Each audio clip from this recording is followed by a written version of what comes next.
SilentHeroFilms.com. Click the link below, man. Click the link below. So I was listening to a Grant Hill interview. I haven't done, and I think Grant Hill needs to be interviewed much more. He speaks with great poise, has great decorum, has great temperature. He acknowledges the interviewer when he's speaking, and first time ever I've seen Grant Hill be interviewed in long form. I think I'm 40 minutes through it, and he was saying, they were asking some things, and he was on Knuckles podcast. I don't know the full name, but it's Darius Miles and Q Richardson. I remember when I had season tickets for the Clippers when they were there, and they had 2-for-1 specials, and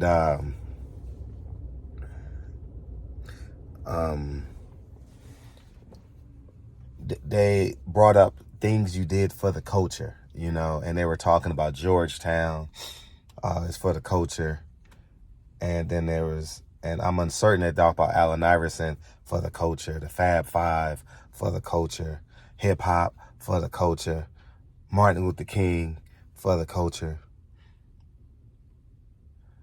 That term, that hashtag for the culture, is a campaign slogan.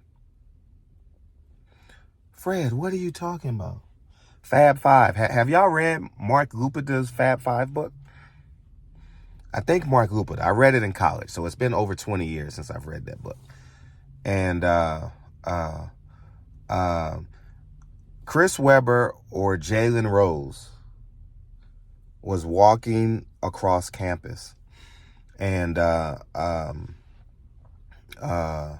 one of them was looking in the bookstore or the sports store, whatever, on campus. And he said, we're not getting a dime from that money. Is what? I said Malcolm alleged that some of Elijah's women were underage secretaries. And can you expound on that? Yeah, well, I guess they were, because they were there. I seen them. I seen them myself. It's all true. It's all true. Good evening, messenger.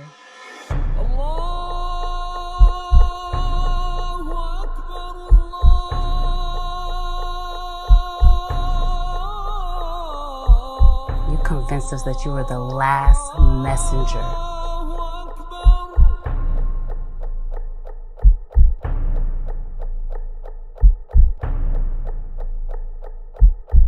How many other bastard children do you have? You know what I mean? Jalen Rose talked about how he used to couldn't get from home to school and stuff like that. It's a great book. When I say it's a great book, I think it's Mark Lupida. I'm not sure, but correct me, don't correct me. I think it was made written in 1996, 97, because I think I read it. I know I read it in college. That and Stephon Marbury's book, and many others, Wilt Chamberlain's, a whole bunch of books I read in college. But the point I want to make is, it was for the University of Michigan. Okay? And the University of Michigan might be, I haven't done my research on it, but it's not owned by black people. It's probably a state school. Georgetown, private institution, right? It's not owned by black people. Georgetown is not for the culture. Nobody got paid legally on Georgetown. Now, I was a big Georgetown fan, you know, Patrick Ewing. I'm a Knick fan. I'm not talking about that. I'm not talking about your fandom right now. You guys always go into of how you feel, how something makes you feel. Oh, Georgetown, I had the blue Georgetown jacket. I was slinging dope up and down the 295, the I-95, going from D.C. to Baltimore, and that's not in the link. That's not what I'm talking about. I'm talking about logistics. I'm talking about facts. I'm talking about money. Y'all talking about how things make you feel. And that's where we lose the conversation 99% of the time. How something make you feel. Well, let me tell you. Georgetown is a private institution. Yes, they were black. I believe David Wingate, Michael Jackson, Patrick Ewing, Mutombo, Alonzo Mourning, Allen Iverson, and the hits just keep coming. You know what I mean? But they made you feel black. But the only people that was benefiting from it was John Thompson and the public persona of them. And more importantly, enrollment went up at Georgetown. Georgetown sold more jackets. Oh, I lived in Harlem. Those St. John's jackets, those Syracuse jackets, and those Georgetown jackets was selling like hotcakes. I remember it when I was a kid. The big jackets with the striped collars. I remember it when I was a kid. We didn't make the money. We looked good. We felt good wearing it. Saturday morning, watching the Big East play. Syracuse versus Georgetown. Derek Coleman versus, who was there at the time? Derek Coleman, Stevie Thompson, Ronnie Cycli. Yeah, I was a Syracuse guy. Syracuse and Michigan was my two favorite teams. So I get all of this. But black people didn't benefit. You enjoyed watching your sports teams play. Allen Iverson. He got to the NBA. He did so much for the culture. Everybody wore cornrows. Everybody wore arm sleeves. When he crossed over Michael Jordan, he did so much for the culture. Well, they inspired a lot of basketball players to be better. Inspiration. How you feel? Let's talk about the money, Lane. Let's talk about the money. No, if it wasn't for Allen Iverson's white, not even quotation mark, white lawyer, he wouldn't have been protected. He's getting, when he turns a certain age, he gets more money from Reebok, and Reebok was selling like hotcakes for the first time, and I don't know when. Nike had a strong hold of the market shares. We got to get back to how much do we own, not how we feel. Like Martin Luther King, how he made you feel. What has happened? All these people are willful plants. You guys got to, and I know I'm going to piss you off with Martin Luther King conversation, but the credible sources that I've done, I've researched, Martin Luther King ain't no different than you and me. You know what I mean? He ain't no different. And I'm going to say he's not me because I know me. There's audio of Martin Luther King egging on his friend, doing something unthinkable to a woman. And I've researched and researched and researched. Y'all got to Google this. The ape word, gorilla. But you put another letter in front of that. Ape, R, yeah. And it's just unthinkable. I've researched and researched credible sources. Y'all do your research. The audio's coming out in 2027. And it's just deplorable, man. You know what I mean? And this is why I tell people, and people think I'm crazy.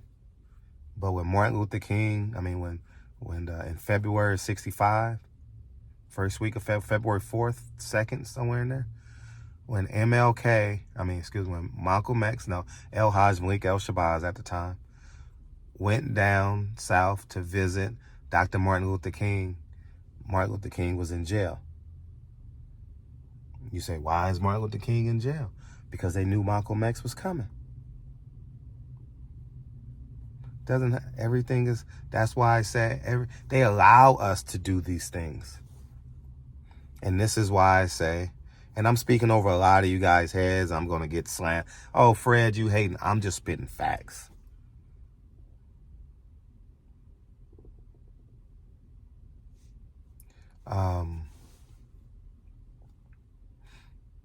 Google the relationship between Martin Luther King and Mrs. I don't know, is her name Dorothy Cotton?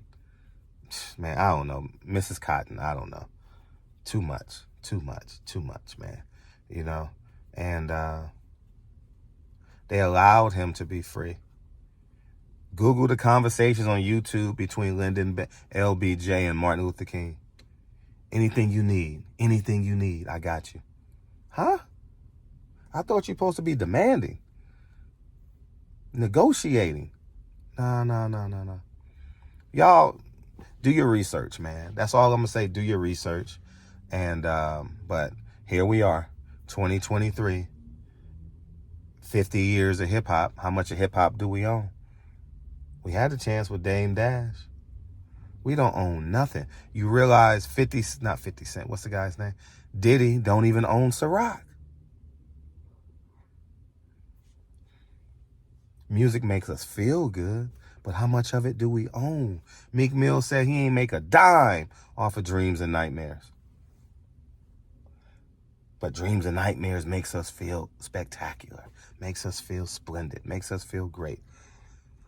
Y'all click the link below, man. Go. I'm going to stop here because I'm going to upset a lot. I'm not in the mood to upset a lot of people. But these revelations that I had, I'm just sharing with y'all. You know? And y'all can do your own research. Okay? Prove me wrong. Y'all go ahead and have a great day. I don't believe nobody. I don't care what ethnicity you are, that can go around and do whatever they want. You're allowed to do it. I respect these family men, man, that's home taking care of their households, man. Because it's all going to come crumbling down. When you see your heroes overweight, broke, died broke, you're going to realize, huh? How about all these old hip-hop heads? They fat, they missing teeth. Look around. They're 100 pounds. Last time you saw them with a hit, they're 100 pounds more. You know what I mean? That's not what it's supposed to be. It's not. They don't own their masters. They mad at Diddy. They mad at the record label. But Kanye West said something that is so powerful. And go back and check my videos. I agreed with him when he said this. Slavery is a choice. Yeah, I thought, listen, in 2023, slavery is a choice. Y'all go ahead and have a great day. And I'm gone.